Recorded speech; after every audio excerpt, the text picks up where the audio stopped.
Halo teman-teman, perkenalkan nama saya Gusti Ngurada Permana. Saya akan menjelaskan tentang biografi Oto Iskandar-Dinata, peranan Oto Iskandar-Dinata, dan mengapa saya memilih pahlawan tersebut. Biografi Oto Iskandar-Dinata. Oto Iskandar-Dinata lahir pada tanggal 31 Maret 1897 di Bojong Soang, Kabupaten Bandung.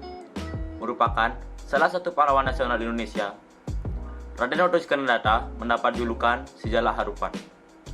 Ayah Oto Iskandar-Dinata merupakan keturunan raja bangsawan Sunda bernama Nata Atmaja. Dan Oto merupakan anak ketiga dari 9 bersaudara. Oto menempuh pendidikan dasar di Hollands Inland School atau HIS Bandung, kemudian melanjutkan pendidikan di Quick School Onderbouw atau Sekolah Guru Bagian Pertama di Bandung juga, serta di Hoger Quick School atau Sekolah Guru Atas di Purworejo, Jawa Tengah. Setelah selesai, Oto menjadi guru HIS di Banjarnegara, Jawa Tengah pada Juli 1920. Setelah itu, Oto pindah ke Bandung dan mengajar di HIS bersubsidi serta perkumpulan perguruan rakyat. Peranan Oto Iskandar-Dinata.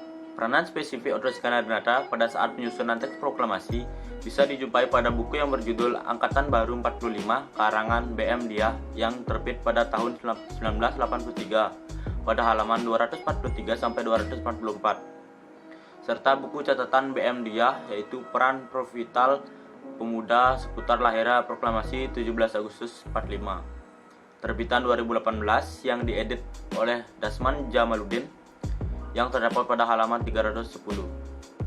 BM Diah sendiri merupakan seorang wartawan yang saat itu berhasil menyelamatkan naskah proklamasi tersebut. Pada bagian isi kedua buku tersebut isinya sama persis yang berkisah seputar perumusan naskah proklamasi dengan tulisan tangan yang ditulis dengan menggunakan pensil oleh Insinyur Soekarno. Tapi dapat kita lihat pada naskah tersebut dapat coretan-coretan yang menggambarkan alutnya diskusi dan perdebatan pada saat naskah itu dibuat. Menurut BM Diah, kisah dibalik coretan terhadap kedua kata sebelum pemindahan dan satu kata sebelum diselenggarakan memang merupakan hasil perdebatan. Yang ada sangkut pautnya dengan Oto Iskandar-Dinata adalah pada kata pemindahan. Awalnya memang kata yang tertulis adalah pemindahan, kemudian oleh Bung Karno diusulkan untuk diubah menjadi penyerahan. Kemudian kata pemindahan tersebut dicoret dan diganti dengan penyerahan. Tapi Oto Iskandar-Dinata tidak sepakat dengan istilah penyerahan dan mengusulkan untuk dikembalikan seperti sedia kala, yaitu dengan kata pemindahan. Sebab menurut Oto Iskandar-Dinata, kata penyerahan seperti seolah-olah diberikan dengan paksaan. Berdasarkan hal itu, akhirnya semua orang sepakat kata pemindahan tetap digunakan. Sementara satu kata lagi yang awalnya adalah diusahakan, yang kemudian atas usul Mr. Iwa Kusuma Sumantri, pemindahan kekuasaan yang harus diselenggarakan bukan diusahakan. Akhirnya Insinyur Soekarno pun mencoret kata diusahakan. Berdasarkan hasil temuan dari sumber-sumber di atas, maka dapat disimpulkan bahwa Oto Iskandar-Dinata memiliki karakter yang cerdas, pemikirannya terstruktur, penuh perhitungan, gigih, dan juga jujur tanpa basa-basi dan berani mengutarakan pendapatnya. Selain itu, Oto Iskandar-Dinata ternyata merupakan nama alias, sementara nama aslinya adalah Oto Wiratmadja Iskandar.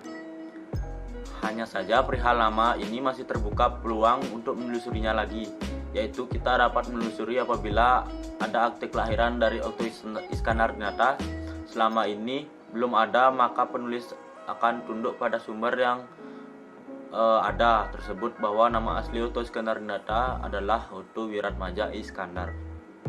Alasan saya memilih tokoh ini adalah karena Oto Iskandar-Dinata merupakan tokoh penting yang ada karena beliau ikut andil dalam penyusunan teks proklamasi, dan bahwa jika tidak ada saran dari Oto Iskandar-Dinata maka mungkin negara ini tidak pernah lahir. Sekian yang saya dapat sampaikan tentang biografi dari Oto Iskandar-Dinata. Bila ada salah kata saya ucapkan mohon maaf dan terima kasih.